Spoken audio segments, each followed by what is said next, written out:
Hello, good morning students. कैसे हैं आप सभी? आई होप आप सभी काफ़ी अच्छे होंगे।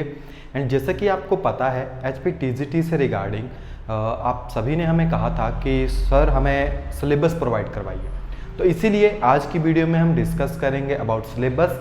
ये सिलेबस जो है सभी के लिए कॉमन रहता है, चाहे आपके पास आर्ट्स हो गया, आपके पास TGT मेडिकल हो गया या TGT नॉन मेडिकल हो गया। सिर्फ आपके जो मेन पोर्शन होता है, यानी जिसे हम कह सकते हैं कि आपका जो सब्जेक्टिव मटेरियल होता है सिर्फ वही वहाँ से चेंज होता है। बाकी जो है आपके पास सब्जेक्ट जितना भी है एज इट इज़ आपके पास रहता है। ओके, तो ज़्यादा टाइम ना लेते हुए डायरेक्टली हम इसको शुरू करते हैं। एक नोटिफिकेशन है आपके लिए, हमने मास्टर क्लासेस शुरू की है जिसका लिंक जो है गूगल फॉर्म की फॉर्म है आपके पास डिस्क्रिप्शन में दिया गया है, तो उसको फिलअप कर दीजिए। बाकी डिटेल्स हमने प्रीवियस जो हमारी वीडियोस है जो कि आपको चैनल के ऊपर मिल जाएगी, या फिर डिस्क्रिप्शन में उस वीडियो का लिंक भी मिल जाएगा। तो आप वहाँ से एकदम फ्री ऑफ कॉस्ट जो है आपको टैट एंड TGT के जो कोर्सेज है वो यहाँ पे मिलते रहेंगे। ओके, तो एक बार मुझे चेक करने दीजिए जो वीडियो है वो सही से चल रही है या। चलिए, तो जो भी सिलेबस आपका होता है, क्योंकि किसी भी टेस्ट को क्लियर करने के लिए, यानी आपको अगर किसी भी मंजिल के ऊपर जाना है तो फर्स्टली आपको एक चीज की नीड होती है उसमें, that is a right direction. और राइट डायरेक्शन होता है आपका सिलेबस। कौन सी बुक्स फॉलो करनी है, सभी चीज़ों को यहाँ पे डिस्कस करेंगे। तो इतना ही कहना चाहूँगा, अगर आप हमारे चैनल के ऊपर न्यू हैं तो चैनल को सब्सक्राइब जरूर कीजिए, क्योंकि हमारे चैनल में आपको इसी तरह की इन्फॉर्मेटिव वीडियो जो है वो प्रोवाइड होती है। ओके, चलिए अब मैं जो सिलेबस है ना उसको डिवाइड करूँगा, क्योंकि स्टूडेंट्स क्या होता है ना, स्टूडेंट्स को लगता है कि ये पॉइंट मेरे लिए अच्छा है, ये पॉइंट मेरे लिए अच्छा नहीं है। यानी सिलेबस की बात कर रहा हूँ, यानी ये टॉपिक मुझे पढ़ने हैं, ये टॉपिक नहीं पढ़ने हैं, या फिर इस सब्जेक्ट को अगर मैं स्किप कर दूंगा तो क्या मेरा जो टेस्ट है वो क्लियर हो जाएगा। इन सभी के ऊपर हम यहाँ पे जो है आपके पास बात करेंगे। ओके, तो चलिए देखते हैं। फर्स्टली 3 या 4 पार्ट में हम इसको डिवाइड कर सकते हैं। फर्स्ट पार्ट में हम लेते हैं आपका मेजर पोर्शन। ओके, ठीक है, फर्स्ट में क्या लेते हैं हम आपका मेजर पोर्शन। कौन सा मेजर पोर्शन फर्स्ट में हम कंसीडर करेंगे। सेकंड में हम आपके पास कंसीडर करेंगे जो आपका माइनर पोर्शन होगा, माइनर 1 करके MIN करके लिख देते हैं इसको, एंड आपके पास माइनर 2। क्लियर, माइनर 1 और माइनर 2 करके मैं यहाँ पे रिप्रेजेंट कर, जैसे होता था ना कॉलेज में आपके पास, जिन्होंने भी रूसा के अंडर की होगी उन्होंने देखा होगा कि आपके पास वहाँ पे सब्जेक्ट किस तरह से डिवाइड होते थे, मेजर करके और माइनर 1, उसके बाद आपके पास कोर सब्जेक्ट इस तरह से। ओके, यहाँ पे भी ऐसा समझ लीजिए, माइनर 1, माइनर 2 और आपके जो कोर सब्जेक्ट है वो भी यहाँ पे आएंगे। अभी किस तरह से हमारे पास आएंगे, देखिए पेपर का पैटर्न किस तरह से आपके पास है। पेपर पैटर्न देखिए, आपके पास पहले 170 क्वेश्चंस थे, अब आएंगे दिस वन। तो ये कोई न्यू चीज नहीं है, ऐसा मत सोचिए न्यू। अगर आप 2016 एंड 2018 का पेपर अगर आप देखोगे तो वो इतने ही मार्क्स का था, तो वहीं से हम आपके लिए लेकर आए हैं। क्लियर, तो अब जो सिलेबस पैटर्न है वो कैसे डिवाइड होगा आपके पास, वो आपके पास डिवाइड होगा 140 प्लस 60 के अकॉर्डिंग। किस तरह से, 140 प्लस 60 के अकॉर्डिंग। यानी पहले कितना था आपके पास, 120 प्लस 50 था आपके पास, 120 प्लस 50 आपके पास था। इसी को अब ब्रेक करेंगे, इसमें कितने बढ़ गए 20, यहां पे कितने बढ़ गए आपके पास 10। क्लियर, ये सिलेबस आपको हेल्प करेगा कि आप किस तरह से अपने कमीशन को भी क्लियर कर सकते हैं, आपको किस तरह से तैयारी करनी है, वो सभी चीजें यहां से मेंशन होगी। मेजर में हम किसको रख सकते हैं, जो कि आपके मेजर सब्जेक्ट हैं। मेजर सभी के लिए, मेडिकल के लिए, नॉन मेडिकल के लिए, आर्ट्स के लिए, सभी के लिए अलग अलग होता है। फॉर एग्जांपल नॉन मेडिकल के आपके पास क्या है, PCM, फिजिक्स, केमिस्ट्री, मैथमेटिक्स, यही होगा। जो आपके पास बायो वाले हैं यानी मेडिकल वाले हैं उनके लिए क्या होगा, आपके पास मैथ्स चला जाएगा, फिजिक्स भी चली जाएगी। यहाँ पे बॉटनी एंड जूलॉजी आपके पास आ जाएगा, बॉटनी प्लस जूलॉजी और केमिस्ट्री तो आपके पास उसी तरह से रहेगी। एंड जो आपके पास आर्ट्स वाले हैं ये तीनों सब्जेक्ट उनके लिए चले जाएंगे। उनके पास जो जीके पोर्शन है वो आ जाएगा, जितना भी आपके पास इकोनॉमी हो गई, पॉलिटी आपके पास हो गई, जियोग्राफी आपके पास हो गई, ये सभी चीजें जो है आपके पास यहाँ पे आ जाएगी। तो हम इसको मेनली टारगेट करते हैं आपके पास TGT नॉन मेडिकल के ऊपर। अभी आप कंपेयर कर लीजिएगा, ये पोर्शन दोनों में सेम होते हैं, तीनों में सेम होते हैं ये पोर्शन। सिर्फ मेजर पोर्शन आपके पास चेंज होता है। पहले कितने क्वेश्चन आते थे एग्जाम में, आपके पास इनका जो प्रीवियस पैटर्न था वो था 40, ये वेरी कर देता है 40 40 30, इस तरह का पैटर्न था आपके पास। प्रीवियस में देखा होगा 40 फिजिक्स के थे, 40 आपके पास मैथ्स के थे, 30 आपके पास केमिस्ट्री के थे, उसके प्रीवियस में मैथ्स के 30 थे। अब क्या हो जाएगा आपके पास, ये चेंज हो जाएगा, यहाँ पे भी आपके पास 40 बन जाएंगे। Is that clear? यानी ये कितने के हो जाएंगे 40 40 40। ज्यादा चेंजेस इसमें होगा तो अराउंड 42 42 42, यानी ये आपके पास वेरी कर जाएगा। यानी जो मेजर पोर्शन है वो आपके कितना मार्क्स कवर करेगा, कितने क्वेश्चन कवर करेगा, देखिए 120। यानी अगर मैं इसको लेके चलूं तो 120 से लेकर 120 से लेकर 125 क्वेश्चन से कवर कर लेगा। क्वेश्चंस कवर करने के साथ अगर ये इतने क्वेश्चंस कवर कर रहा है तो कितने नंबर ये कवर करेगा आपके पास, देखिए अराउंड 60 या 60 62 63 मैं एवरेज लेके जा रहा हूं, पॉइंट्स में नहीं लेंगे क्योंकि आपको पता है हाफ मार्क्स का एक होता है। तो मैं ये कह सकता हूं कि ये मेजर पोर्शन क्यों कहा मैंने, क्योंकि ये आपके अराउंड 60 मार्क्स जो है वो कवर करता है, 20 40 60, ये यहां से आ जाएगा 1 2 3 63 हो गया आपके पास। यानी आपके पास ये कितना 60 to 65 भी आप कह सकते हैं नंबर जो कवर कर लेता है। कितने बच गए अब आपके पास, अराउंड 35 के आसपास। अब जो मेजर पोर्शन होता है, हमने क्या कहा, मेजर पोर्शन में यानी जो आपका फर्स्ट पोर्शन होता है एक एचपीएसएससी का कॉमन पोर्शन है, दैट इज अ 60 मार्क्स। वो 60 मार्क्स अलग ही चलते हैं आपके पास, उसको हम कहां रखेंगे, माइनर 2 में।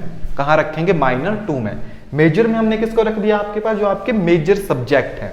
अब ये कवर तो नहीं हुआ, कवर नहीं हुआ ना, क्योंकि इसमें भी कितने क्वेश्चन होने चाहिए, 140, तभी तो आपके पास इक्वल टू 70 मार्क्स से बनेगा ना। और ये 60 क्वेश्चन इक्वल टू 30 मार्क्स आपके पास ये बनेंगे।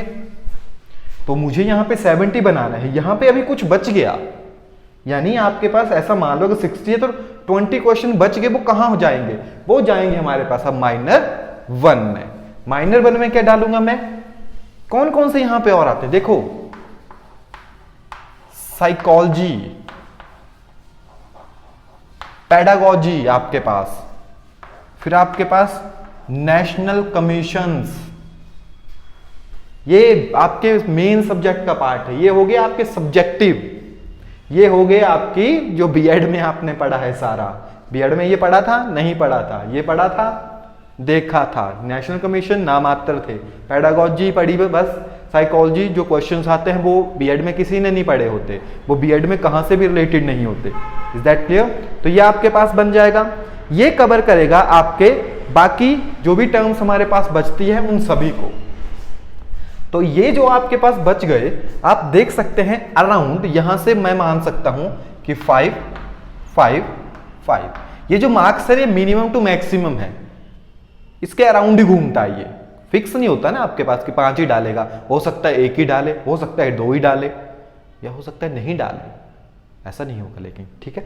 तो कितने बन गए यहां से अराउंड हम देखेंगे तो 15 क्वेश्चंस आपके पास बन गए, यानी अराउंड 7.5 के आसपास मार्क्स बन गए। तो इसमें डाल दूंगा, हो जाएंगे आपके पास 15, ये हो गए। कितने क्वेश्चंस यहां पे हो गए थे मेरे पास, ये मार्क्स थे ना, हाँ ये थे क्वेश्चन। तो 120 से 125 क्वेश्चन तो यहां पे हो गए, 140 कवर करने हैं। तो मैं मान सकता हूं यहां पे कि 10 to 15 क्वेश्चन तो ये हो जाएंगे आसानी से, 1-2 ये वेरी करेगा तो कवर कर लेगा।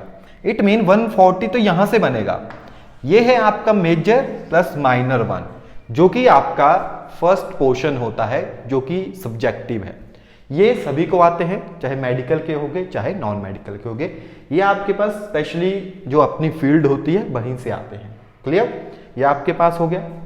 माइनर 2 में क्या आता है, एचपीएससी का एक जर्नल पैटर्न है, उसे हमने डाला है माइनर 2 में। माइनर क्यों कहा, क्योंकि अब कम छोटे छोटे पोर्शन आते हैं। अब ऐसा तो नहीं है साइकोलॉजी के 4 ही क्वेश्चन पढ़ने हैं आपने कि 4 ही पेपर में, नहीं पढ़ना तो पूरा पड़ेगा। वो ही आपके पास पेडागोजी की है, लेकिन पेडागोजी आपकी जर्नल ऑब्जर्वेशंस के ऊपर वर्क करता है। नेशनल कमीशन काफी सारे हैं, फिक्स हैं, लेकिन कहीं से भी क्वेश्चन आ सकता है। तो ये जो है फील्ड काफी बड़ी है, लेकिन नंबर काफी कम यहां से आते हैं। 7.5 के अराउंड आपके पास नंबर यहां पे बनते हैं। तो 7 मान सकता हूं मैं, 5 to 7 मार्क्स यहां पे आपके पास इसमें बनते हैं। तो हो गया आपके पास 70 पूरे। वहीं पे माइनर 2 में क्या आएगा? अब देखो माइनर 2 में देखें तो इसको भी मैं 2 पार्ट्स में डिवाइड कर सकता हूं, माइनर 2 को भी। कैसे?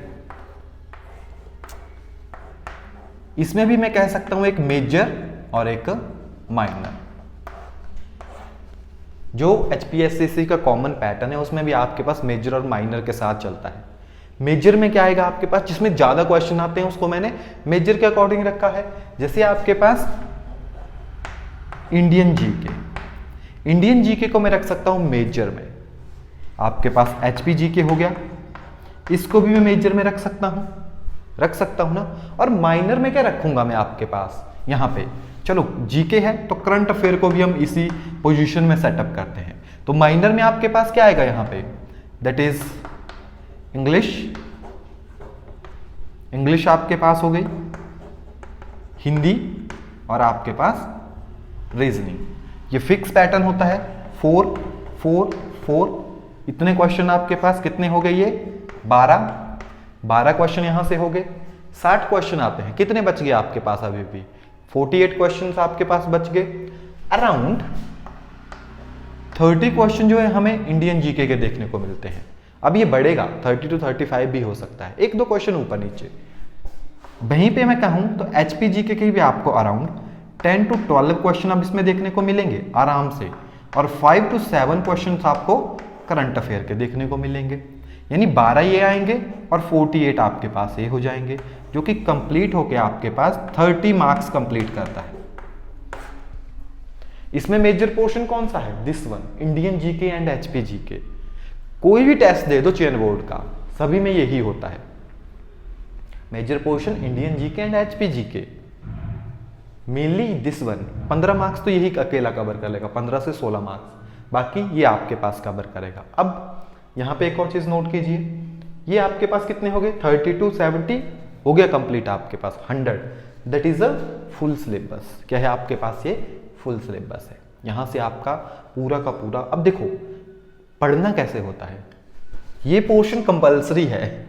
ऐसे स्कूल्स में होता है ना, या कॉलेज में जाते हो रूसा के अंडर, कहते हैं कि ये टॉपिक कंपलसरी होती है। अगर आप साइंस ले रहे हो तो आपके पास जो फिजिक्स, केमिस्ट्री, मैथमेटिक्स, इंग्लिश है वो कंपलसरी है आपके पास। Computer, physical education, other vocational courses आप रख सकते हो उसकी जगह, लेकिन ये मेन पोर्शन कंपलसरी हो जाता है। तो ये जो पोर्शन है ये कंपल्शन है कि आपको पढ़ना ही पड़ेगा। बिना इसको पढ़े आपका टेस्ट कभी भी क्लियर नहीं होगा। आप चाहे 2 सेक्शन को स्ट्रॉन्ग कर लीजिए, फिर भी बड़ी कम पॉसिबिलिटी होती है कि आपका हो। यानी 40 है तो 40 में से ऐसा मान के चलिए कि 25 क्वेश्चन अराउंड आपके ठीक हो जाने चाहिए यहां से। वो भी कम बता रहा हूं क्योंकि डीबी में नंबर पड़ जाता है, लेकिन डॉक्यूमेंटेशन में नहीं पड़ेगा। फिर सॉरी, डॉक्यूमेंटेशन में पड़ जाएगा, डीबी उसी को कहते हैं, लेकिन मैट लिस्ट में नंबर नहीं आएगा फिर, क्योंकि मैट लिस्ट काफ़ी हाई जाती है। लेकिन मिनिमम कह रहा हूं कि इतने होने चाहिए। तो काफ़ी बड़े सेक्शन है, अराउंड पूरा +1 +2 और भी बेसिक आता है इसमें भी, पूरा यही पैटर्न है सारा। फिर ये काफ़ी लंबी फील्ड्स हैं, काफ़ी टाइम लगता है इनको पढ़ने के लिए, काफ़ी छोटे क्वेश्चंस यहाँ से पूछे जाते हैं। तो अगर स्टूडेंट इसको इग्नोर भी करते हैं ना तो इतना ज़्यादा फर्क नहीं पड़ता इस पोर्शन में। That is a minor 1। लेकिन जो मेजर पोर्शन है और जो मेजर पोर्शन ये मैं कह सकता हूं दैट इज अ मेजर 1 और ये है आपके पास मेजर 2। ये 2 मेजर पोर्शन ऐसे हैं, देखो ये कितने बना रहा है मिलके आपके पास 60 to 63, और ये मिलके कितना बना रहे हैं आपके पास अराउंड 13 क्वेश्चन, यानी 15 मार्क्स तो इसने बना दिए। ये मार्क्स हैं 60, 70, 75 और 80 के अराउंड मार्क्स ये मेजर पोर्शन कवर कर लेते हैं।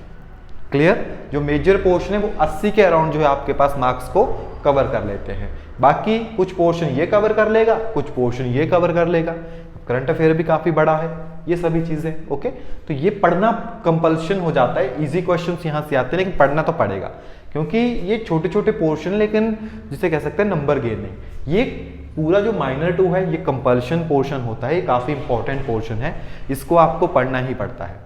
तो यहां से अराउंड आपके पास कितने बनेंगे? 30 है, तो यहां से 25 मार्क्स अगर आप ले लेते हो तो इजिली जो है आपके पास वो कवर हो जाता है सारा। ठीक है।